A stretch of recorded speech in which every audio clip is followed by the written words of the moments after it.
que me entiendan esta parte, quiero que vean esta parte. Tanto el calor como la masa, me refiero a las transferencias, ¿no?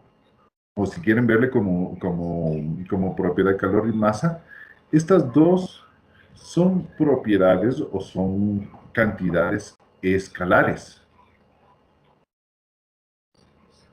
Mientras que esta transferencia de momento es una cantidad vectorial. ¿Ya? Esto hay que aclarar. ¿Por qué esta aclaración o para qué esta aclaración? Porque el momento que estemos hablando de calor y de masa, nosotros vamos a darnos cuenta que simplemente tiene un módulo. Mientras que el rato que estamos hablando de momento, vamos a ver que tiene, aparte del módulo, va a tener una dirección. ¿Ya? Entonces, ¿qué significa esto y por qué hago esta puntualización? Si nosotros vamos a analizar, por ejemplo, qué es lo que ocurre con una sustancia que se va a mezclar en un tanque, inicialmente este fluido se encuentra en reposo. Posterior a esto, yo agito, o bueno, yo incido de una forma externa para que se empiece a mover este fluido. El rato que yo estoy adicionando aquí una energía para que se induzca este movimiento, como como yo estoy transfiriendo momento, este fluido de aquí no va a tener solamente un módulo, es decir, no va a tener solamente una cantidad de momento, sino también va a tener una dirección. Y es por eso que habíamos visto que si nosotros podríamos analizar aquí una partícula, esta partícula va a tener movimiento en diferentes planos. O en otras palabras, va a ser un movimiento espacial, tridimensional. ¿Ya? Entonces, esto quiero que tengan bastante en cuenta debido a que cuando hablemos de agitación, que es el primer capítulo, esto es lo más importante para poder entender los fenómenos que se da dentro del tanque agitado o dentro de la agitación, en otras palabras. ¿Ya? Es por eso que estábamos hablando dentro de la cantidad de momento, lo que era mecánica de fluidos. ¿Ya? Esto es lo que estábamos viendo. Esto es solamente una aclaración que se me había pasado. No les había comentado esto del escalar y del vectorial. Ahora, en la clase pasada, o bueno, ayer estábamos hablando que teníamos estática y teníamos dinámica, ¿no es cierto?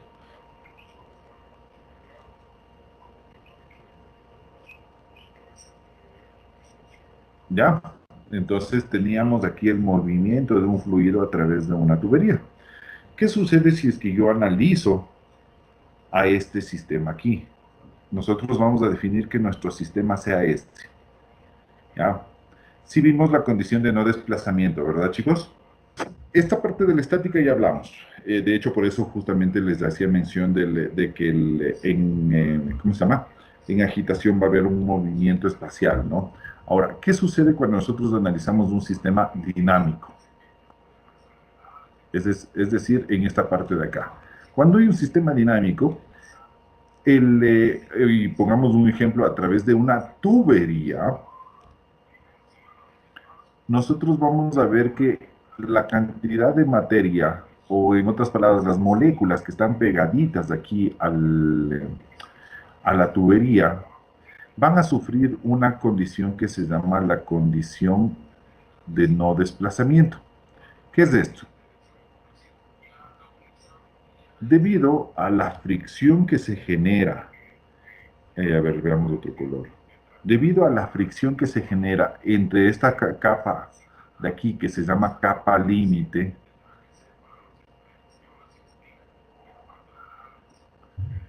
y debido a esta fricción que se da entre la capa límite y el material por el cual yo estoy transportando, va a existir una fuerza opositora al movimiento que viene a ser la fricción. ¿Ya? Entonces, debido a esta fricción, esta capa específica, esta que dibujé de verde, que se llama capa límite, tiende a una condición que se llama de no desplazamiento, que es cuando la velocidad promedio de esta capa límite tiende a cero, ¿ya? ¿Por qué va a tender a cero? Porque existe fricción, porque se va rozando y se va a ir frenando este fluido, o bueno, específicamente esta cantidad de materia del fluido. Ahora, esta explicación de aquí me sirve para poderles hacer entender lo siguiente. Imaginémonos que tenemos un sistema mucho más largo, no solamente un tramo pequeñito, en el cual yo voy a transportar un cierto fluido. Sigamos poniendo el ejemplo que es a través de una tubería, ¿ya? Es decir, vamos a tener el flujo a través de una tubería,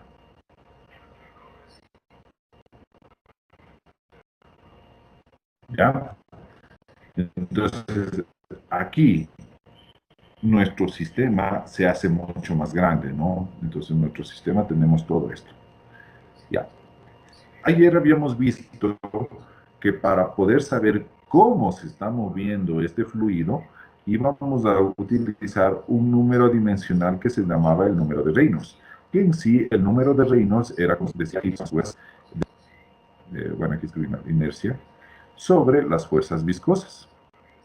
¿Ya? Entonces, esta formulita es una formulita genérica, ¿cómo les diré? Una fórmula general. Esta fórmula me sirve para no solamente tuberías, sino me sirve, por ejemplo, cuando yo tengo el movimiento de un fluido en un tanque, en un silo, puede ser un líquido, puede ser un gas, etcétera. O sea, esta fórmula me sirve de forma general. La fórmula que me sirve específicamente para el flujo a través de una tubería es la que también creo que dimos el día de ayer, que era densidad, velocidad por el diámetro sobre la viscosidad. Esta es específica para una tubería. Sin embargo, esta que está en el recuadro es general. Esta es la que me va a explicar, me va a ayudar a explicar en otras condiciones o en otros estados. ¿Ya? Entonces, este movimiento del fluido puede ser dentro de este sistema turbulento o laminar. ¿Ya? Y aparte de eso, hemos visto una nueva condición que se llama la condición de no desplazamiento, que se da por la fricción y que me genera que una cierta energía con la que llega el fluido, pongámoslo así, aquí vamos, espero que me entiendan, aquí este fluido va a venir con una cierta cantidad de energía.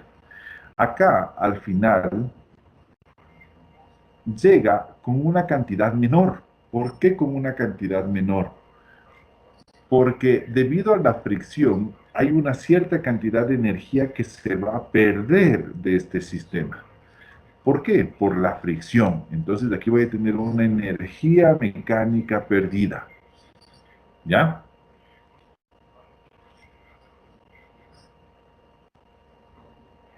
Listo. Ahora, a ver, ya, listo. Entonces, vamos a tener este análisis y esta energía mecánica perdida es lo que nosotros conocemos o lo que hemos de haber trabajado como las pérdidas primarias y las pérdidas secundarias. La suma de estos dos viene a ser una energía mecánica perdida. En mecánica de fluidos,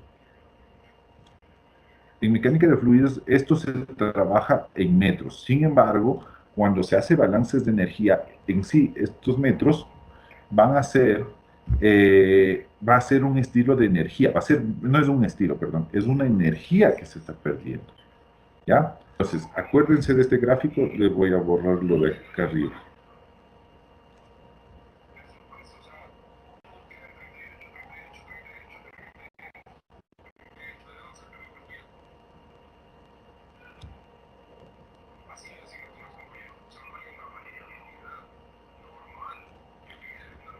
Ya, a ver, ahora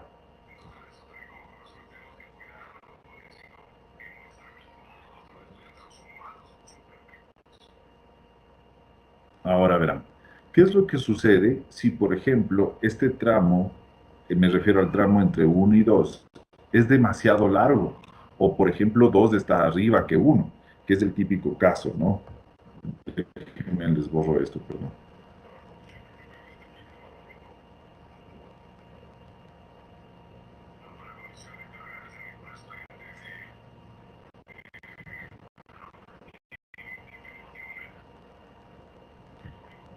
Ya. Entonces les decía, ¿qué sucede si, por ejemplo, tenemos esto?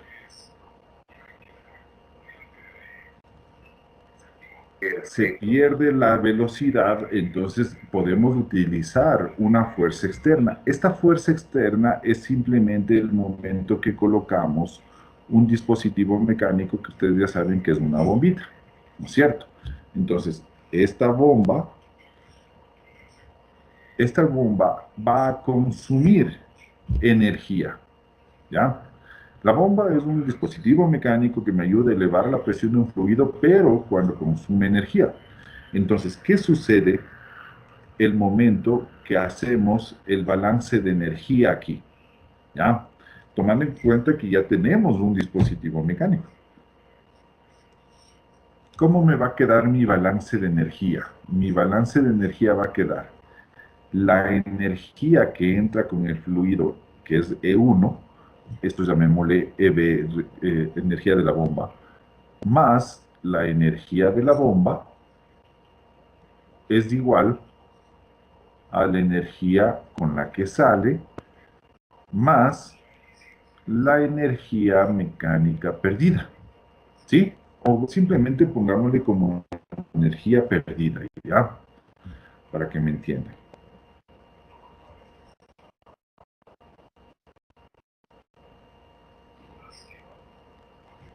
¿ya? Entonces, aquí estamos haciendo un balance de energía en el cual me sirve para saber la potencia que yo consumo en un dispositivo mecánico o también producir, ¿no? Eso va a depender del caso. Así como puedo analizar consumo de potencia, puedo saber cuánto calor se necesita, cuánto calor expulsa, depende del proceso. Pero a lo que quiero que lleguen, o a lo que quiero que tomen en cuenta, es que si se fijan, esto es un balance de energía. Entonces, dentro de lo que es operaciones unitarias, es muy importante desarrollar balances de masa y balances de energía para determinar, por ejemplo, potencias, para determinar masas, para determinar consumos de calor, rechazos de calor, etcétera, ¿ya? Entonces, sí necesito que recuerden esa parte de balance de energía y les he puesto un ejemplo de lo que es fenómenos de transporte para no perdernos mucho, ¿de acuerdo? Entonces, este tipo de análisis nosotros vamos a hacer en todas nuestras operaciones unitarias. Por ejemplo, en el primer capítulo, que es potencia, nosotros ya sabemos que va a haber un movimiento de un fluido, ¿no es cierto? Entonces, este movimiento del fluido se va a dar porque estoy induciendo el movimiento debido al movimiento de una paleta que consume una potencia. ¿Ya? Ya, entonces habíamos visto que la energía se medía en joules, el cambio de la potencia es la cantidad de energía por el tiempo. En otras palabras, joules por segundo, y estas son las unidades de la potencia, los watts. ¿Ya? Entonces, en operaciones unitarias es muy importante determinar justamente la cantidad de energía que una operación unitaria necesita. ¿Por qué? Porque, a ver, porque porque si nosotros asumimos, o nosotros decimos, mejor dicho, que una operación unitaria me sirve para separar una mezcla, pongamos de dos componentes, ¿ya? ¿Ya? Entonces, si mi propósito es obtener el componente A, yo puedo saber cuánta potencia necesito para obtener 1 kilogramo del componente A. Esto es algo que se maneja bastante en operaciones unitarias. Saber qué potencia necesitan para, para poder separar o para poder ejecutar para poder ejecutar la operación unitaria que nos estén mencionando, ¿sí? Me imagino que sí lo han de haber visto en su momento en cálculos de ingeniería. Se me perdió el lápiz, denme un segundo.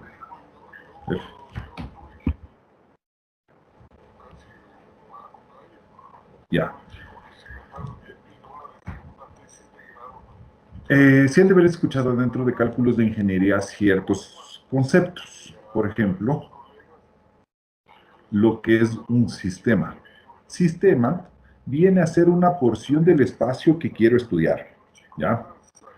Entonces, digamos que tenemos una porción del espacio que quiero estudiar. Entonces, yo selecciono esta porción del espacio y a esto le voy a llamar sistema, ¿ya? Ahora, lo que separa al sistema de los alrededores, que los alrededores no es nada más que lo que está afuera del sistema, se conoce como frontera. ¿Ya? Entonces, esto voy a mencionarlo de vez en cuando, por eso necesito que se acuerden estos conceptos. Ahora, el, pongamos un ejemplo de sistema para que me entiendan, ¿ya? Digamos que tenemos el ejemplo de ayer, la caldera. Tenemos la caldera y aquí tenemos los gases de escape. Entonces, verán, si mi intención es estudiar la caldera como máquina, mi sistema va a ser lo que yo le marque este ratito como rojo, con rojo. Este viene a ser mi sistema.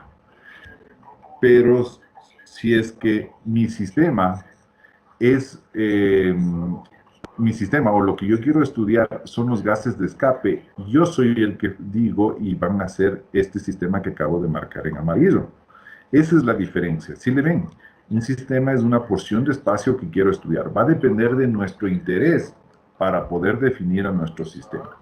Ahora, el sistema, en un momento dado, en un instante dado,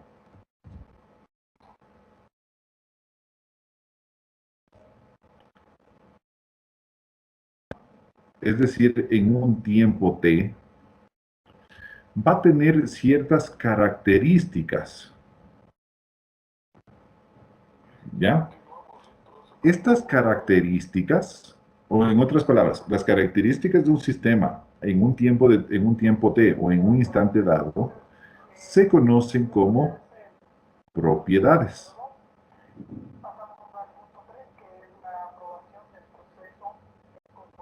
¿Ya? Entonces, las propiedades no son nada más que las características de un sistema. Estas propiedades, como ya les mencionaba, y ese fue el trabajo que hicieron ayer, pueden ser, por ejemplo, temperatura, presión, volumen, densidad, peso específico, ¿qué más les mandé a hacer? Conductividad térmica, etcétera, ¿ya? Entonces, este conjunto de propiedades van a ser las que definan cuál es el estado de un sistema. Entonces, verán, ¿qué es un estado? A ver, ¿qué es un estado primero? Definamos qué es un estado. Son las condiciones, es decir, las propiedades de un sistema en un tiempo determinado. Por ejemplo, en el estado 1,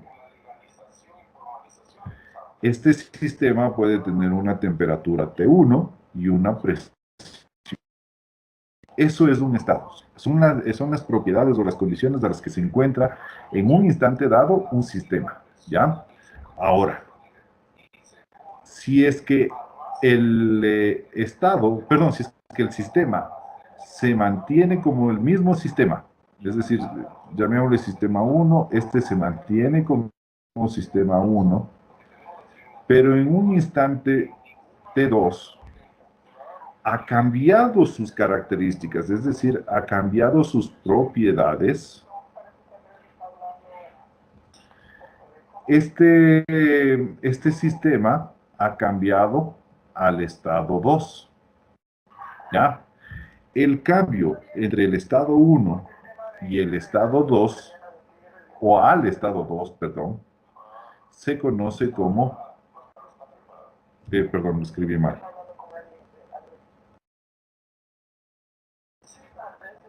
como proceso.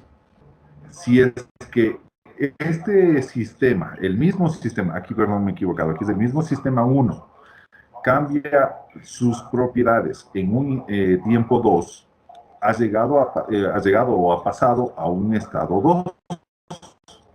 2. desde un estado 1 a un estado 2. Entonces, el cambio de estado de un sistema se conoce como, ya, así se conoce, como proceso.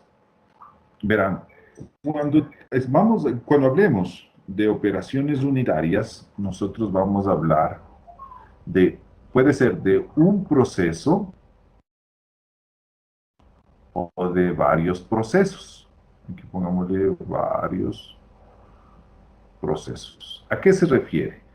Que la operación unitaria, o mejor dicho, que cuando tenemos una sola operación unitaria, es decir, un solo proceso, es decir, un solo cambio del estado 1 al estado 2, se conoce como operación unitaria. Ahora, cuando tenemos varios procesos, esto pasa a llamarse como proceso unitario.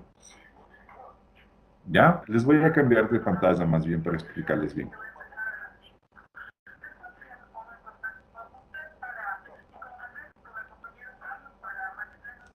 Ya, a ver, entonces les decía, ya me entendieron esta parte de que era un proceso. El proceso es el cambio entre el estado 1 a un estado 2.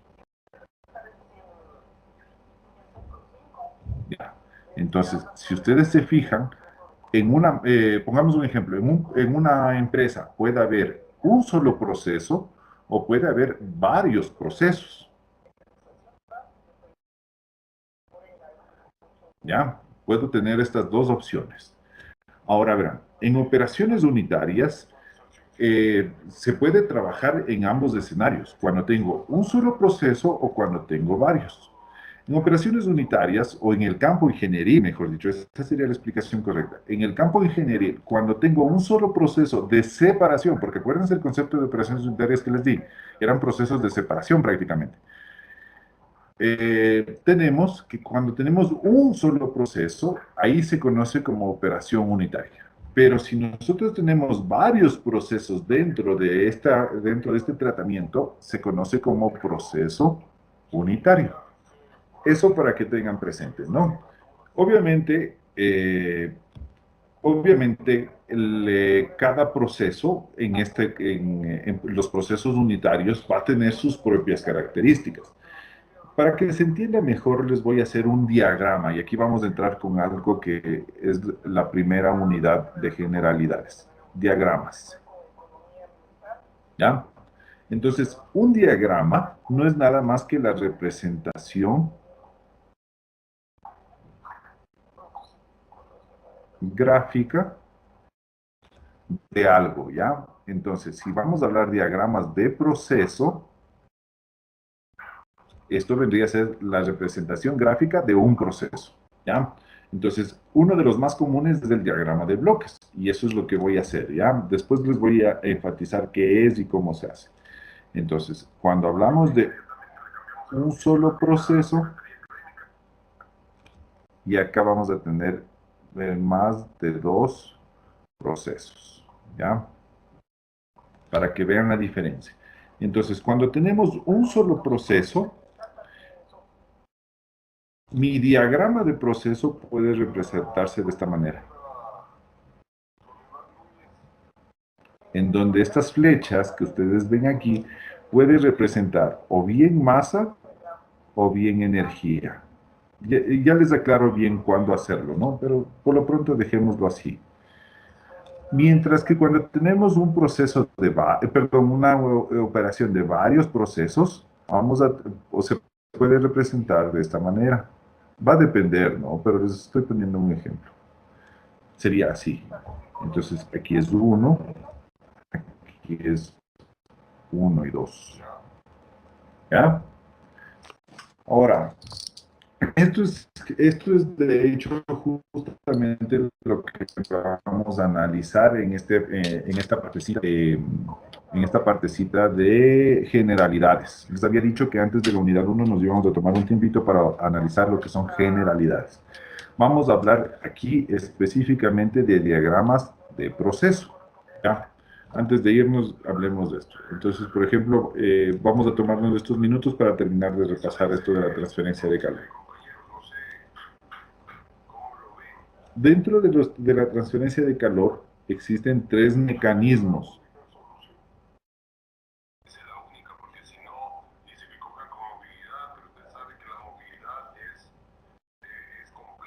Aquí va a haber la transferencia de calor por conducción,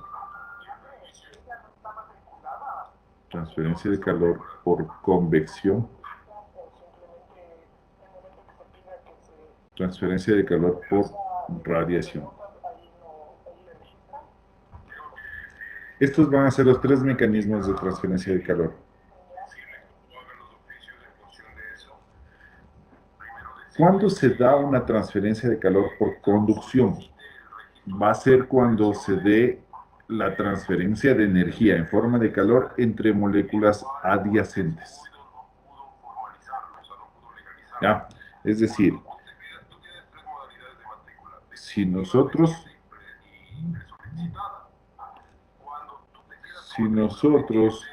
tenemos un flujo de calor de esta forma,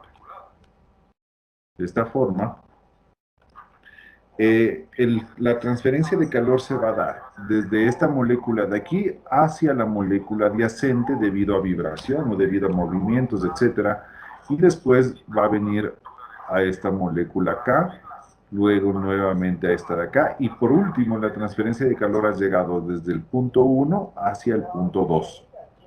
¿Ya? Esta es la forma que se da la conducción. Por eso se dice, o bueno, se suele decir, que la conducción es prácticamente, o se da en su mayor parte, en los sólidos.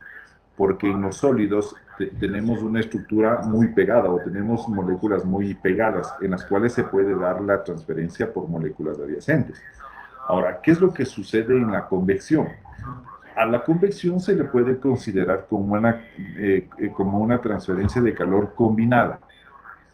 Combinada en el sentido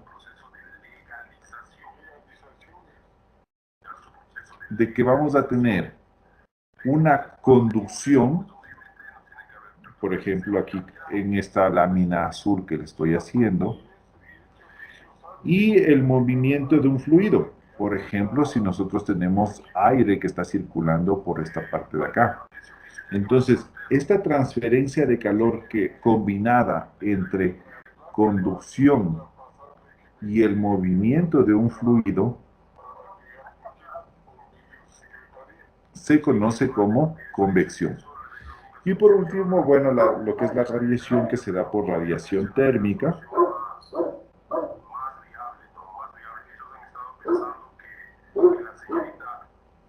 Y se da por ondas electromagnéticas, ¿no? O bueno, o en este caso ondas térmicas, ¿ya? Entonces, aquí en este tipo de transferencia de calor va a depender bastante de lo que es la emisividad y la absorbancia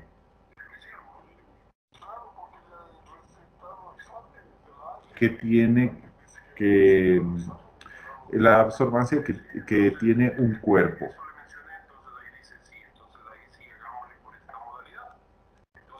¿Ya? ¿Sí le ven, chicos? ¿Sí le ven la diferencia entre estos tres?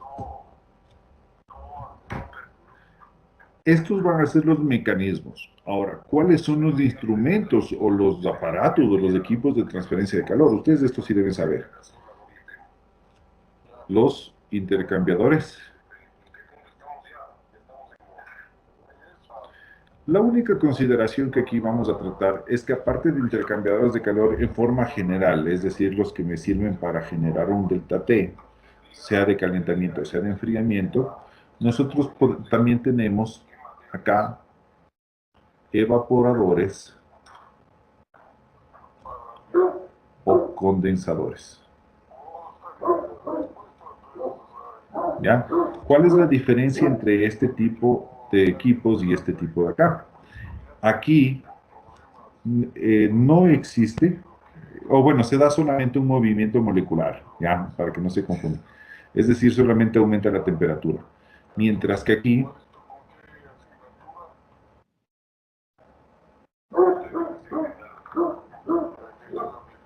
mientras que aquí se da un cambio de fase. ¿Ya? Entonces, estas van a ser las diferencias entre un intercambiador de calor normal y un evaporador y un condensador. Eso serían intercambiadores de calor. Bueno, aquí intercambiadores de calor, los más comunes son los intercambiadores de calor de tubo carcasa. Ya, esto viene a ser una representación más o menos, ¿no? Bueno, esto lo han de haber visto en fenómenos de transporte. Por último, debemos tomar en cuenta lo que son fenómenos de transferencia de masa, en cambio.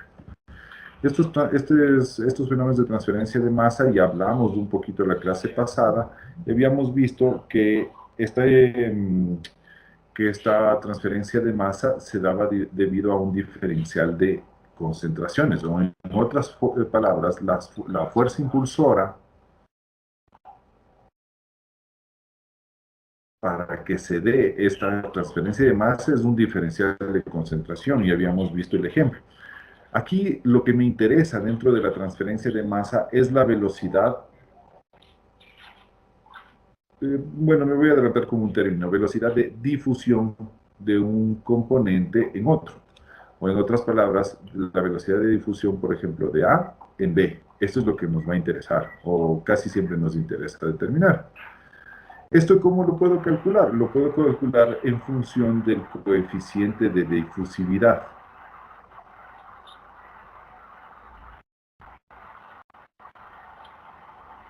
¿Ya? Este coeficiente de difusividad va a depender de qué tan fácil sea la incorporación del cuerpo A en el cuerpo B.